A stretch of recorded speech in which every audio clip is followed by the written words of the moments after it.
ये कहानी माफी और सजा से मुतल्लिक है। ये तमसील बेरहम नौकर की कहानी है जो यीशु की जुबानी मत्ती की इंजील उसके 18वें बाब में बयान की गई है। यीशु अपने शागिर्दों से माफी के मौजू पर बात कर रहा था। पतरस ने सवाल उठा दिया, खुदावंद, अगर मेरा भाई मेरा गुनाह करता रहे तो मैं कितनी दफा उसे माफ करूं? क्या 7 बार तक? यीशु ने उससे कहा, मैं तुझसे ये नहीं कहता कि 7 बार बल्कि 7 दफा के 70 बार तक।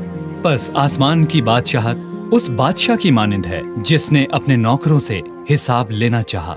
बादशाह अपनी सल्तनत के माली अमूर का हिसाब ले रहा था और अफसर जो हिसाब किताब दे रहे थे बादशाह के नौकर कहलाते थे, और उनमें दीगर सूबों से भी बादशाह ने अपने लिए अफसर मुकर्रर किए हुए थे जो शाही खजाने में अपने हिस्से का पैसा जमा करवाया करते थे। खजाने की एक भारी रकम उनके जिम्मे हुआ करती थी। उनमें से कुछ बदउन्वान भी थे और सिर्फ बादशाह ही इस कदर ताकतवर था जो उन्हें सजा दे सकता था, और जब वो ऐसा करता तो उसका इंसाफ बहुत सख्त होता।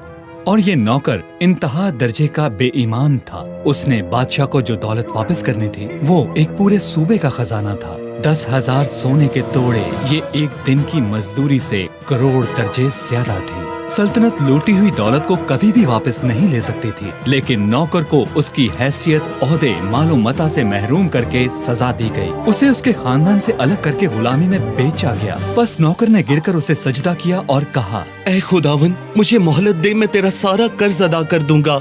बेशक ये नामुमकिन बात थी, लेकिन हैरत की बात है कि बादशाह ने उसे माफ करने का फैसला किया और उसका सारा कर्ज माफ कर दिया। नाकाबिले यकीन रहम शाही माफी।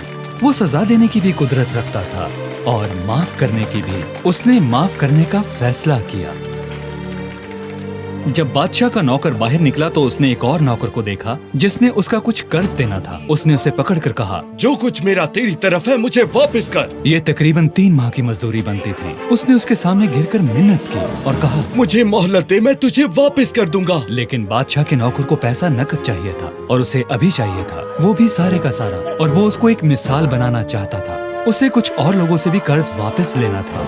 उस शख्स को गिरफ्तार करके जेल में डाल दिया गया। अगर उसके कुछ दोस्त होते तो वो उसकी आजादी की खातिर पैसे का बंदोबस्त कर देते। ये बहुत काबिले मुजम्मत बात थी और इसे नजरअंदाज नहीं किया जा सकता था। ये मसला दरपेश था कि वो ये बात बादशाह से कहें या ना कहें।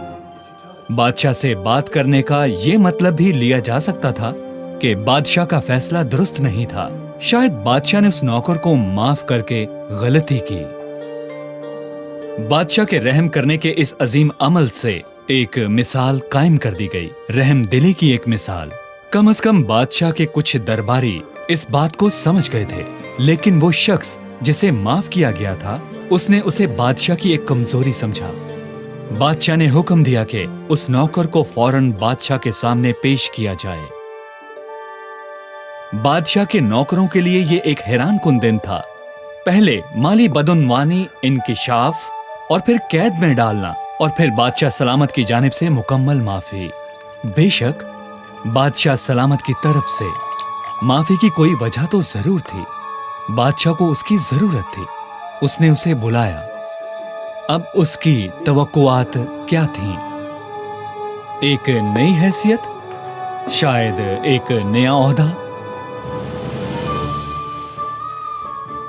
अब अगर वो बादशाह का मंजूर नजर बन जाता है तो फिर वो उसका भरपूर फायदा उठाएगा।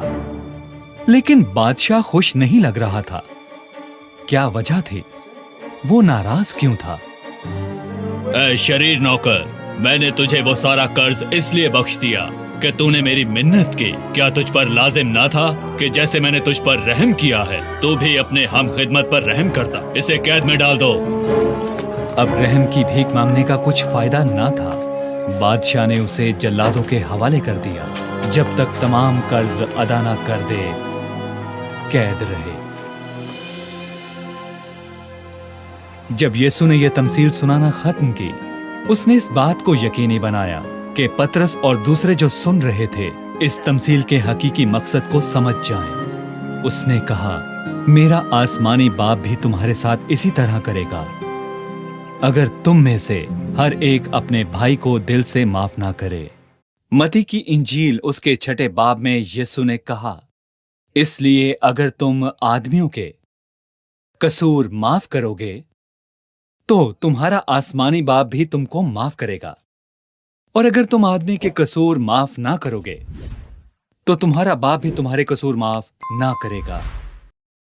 यीशु दरअसल ये कह रहा था, खुदा इस बात में हर वक्त दिलचस्पी नहीं रखता कि हम हर वक्त उससे रहम की भीख मांगते रहें। वो चाहता है कि हम बदलें। अगर हम ऐसा करने के लिए तैयार नहीं तो फिर हमारे लिए खुदा की तरफ से कोई माफी नहीं। लिहाजा ये फैसला हमने करना है, पहले खुदा से माफी मांगे जिसकी हमें जरूरत है, और फिर दूसरों के लिए माफी और दरगुजर करने का रवैया अपनाएं। मैं समझता हूं यीशु ने अपने नुक्ता नजर को वाज़ेह कर दिया था।